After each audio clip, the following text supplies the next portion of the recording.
A cold wind brushed against the cracked windows of Miller's diner as dawn struggled to climb through a curtain of dull gray clouds. The morning felt heavy, colorless, as if life itself had forgotten how to breathe warmth into it. Inside, the faint aroma of burnt coffee and buttered toast floated through the still air, filling the empty booths where only silence kept company. Near the last booth by the window, the one no one chose unless they had nowhere else to sit, an elderly woman quietly arrived. She came every morning, always alone, always wrapped in the same long black coat, a silver feather-shaped brooch pinned near her heart. Her eyes carried the weight of old sorrow, the kind of sadness that lives deep within those who once had everything and lost it without warning.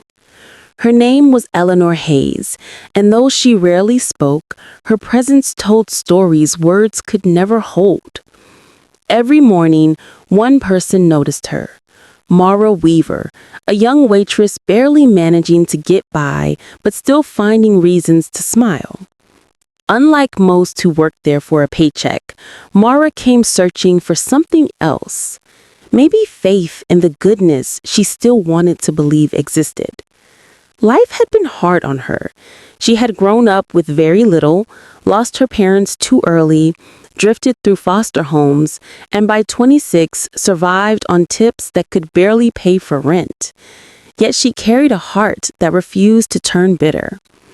When she looked at Eleanor's trembling hands holding a cup of tea, something inside Mara recognized that same quiet loneliness she saw in her reflection every night when the world went silent. Mara first noticed Eleanor 2 months earlier.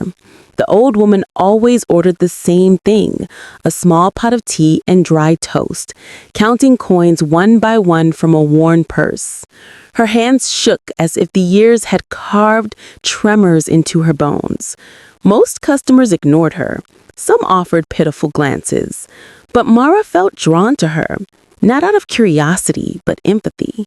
So she began showing kindness in the smallest of ways, warming Eleanor's toast before serving, refilling her tea without charging, slipping an extra muffin onto her plate now and then.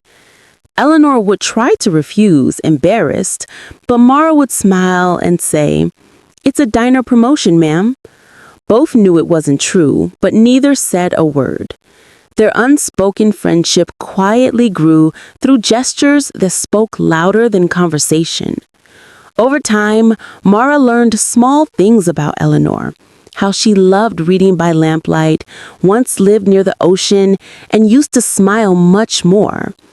Eleanor in turn learned that Mara worked double shifts because she had no family to rely on, that her car had broken down months ago, and she walked to work every day to save money, and that despite all hardships, Mara still believed kindness would someday return to her.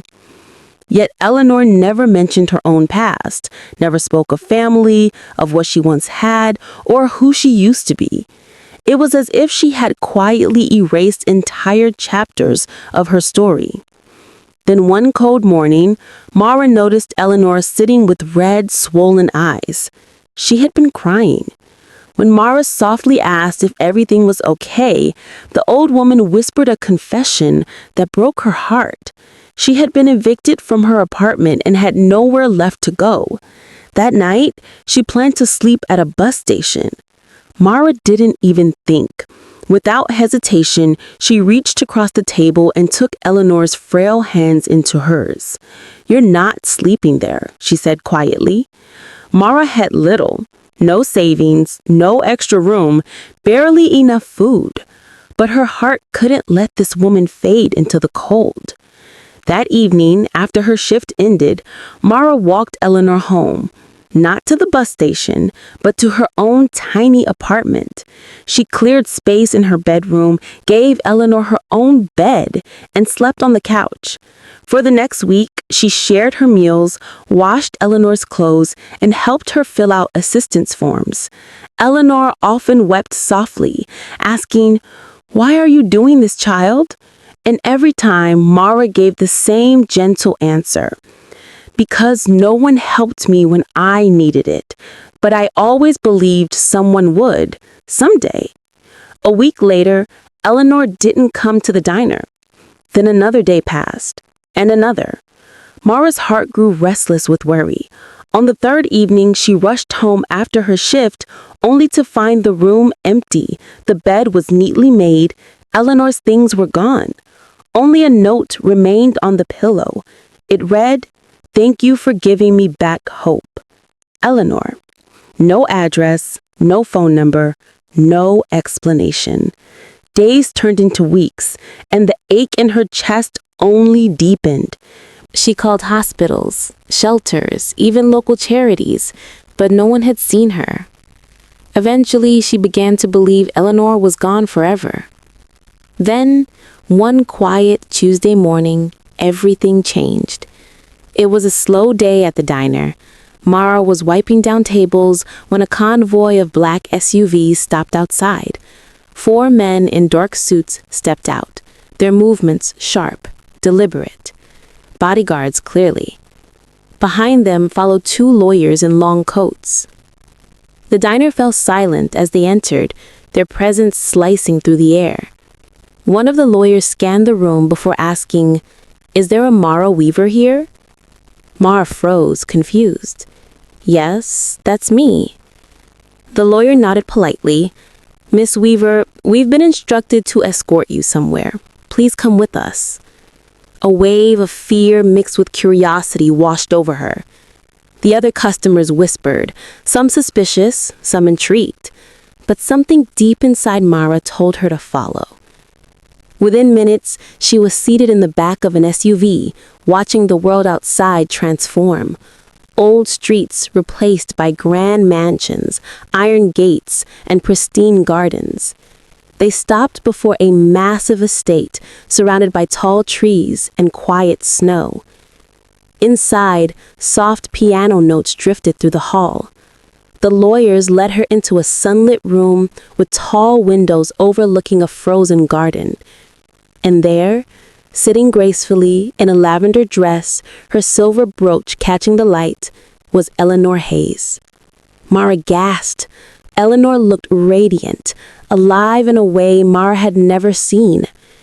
"Hello, dear," Eleanor said softly, her eyes warm with gratitude.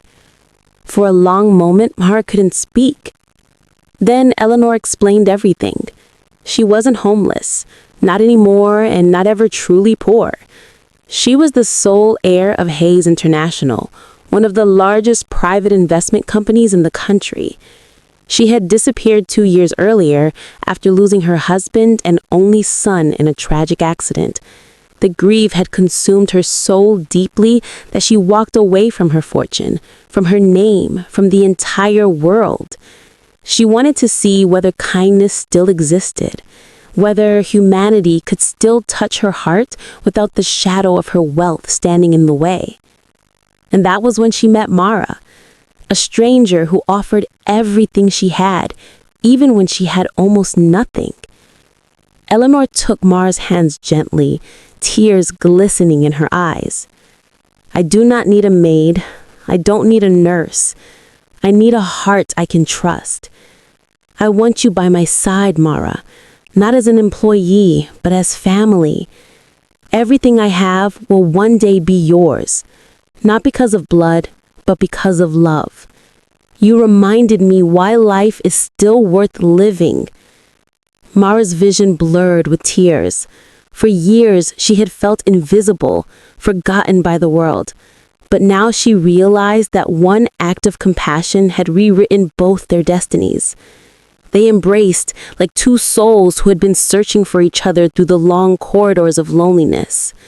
In that moment, the cold world outside seemed to melt away.